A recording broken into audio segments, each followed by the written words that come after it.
ఒక చిన్న గ్రామం, ఒక సాధారణ కుటుంబం. అందరూ చూసేంత వరకు ఇది ఓ సాధారణ ప్రేమ కథలా మొదలైంది. కానీ చివరికి ఇది 2 ప్రాణాలను బలి తీసుకున్న దారుణ ఘటనగా మారింది.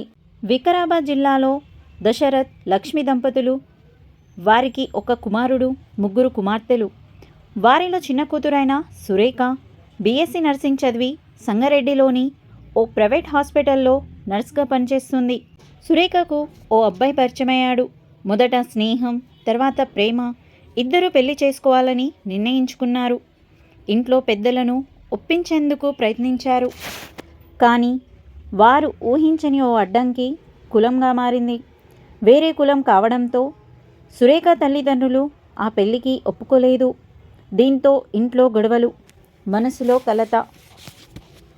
ఈ నెల 24న సురేఖ తన గ్రామం వచ్చింది. మరోసారి తల్లిదండ్రులతో ప్రేమ గురించి మాట్లాడింది. కానీ సమాధానం మారలేదు. అదే రాత్రి పరిస్థితులు పూర్తిగా మారిపోయాయి.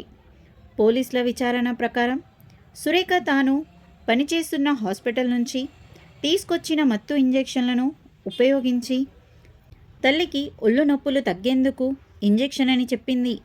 అధిక మోతాదులో ఇంజెక్షన్ ఇచ్చింది.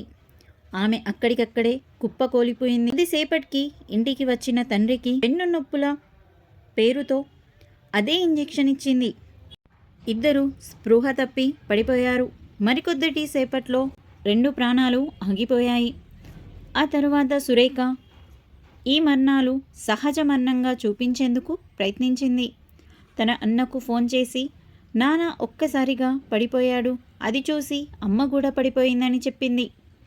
ఇంట్లో విషాదం, బంధువులు రాక అంత కన్నీళ్ళు. కానీ ఒక చిన్న ఆధారం, ఇంట్లో లభించిన ఖాళీ సిరింజీలు, ఇంజెక్షన్ బాటిల్. పోలీసులు రంగంలోకి దిగారు. వైద్య నిపుణుల సహాయంతో విచారణ చేపట్టారు.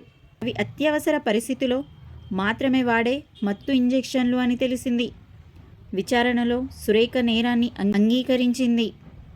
పోలీసులు సురేఖను అరెస్టు చేసి కోర్టులో హాజరుపరిచారు.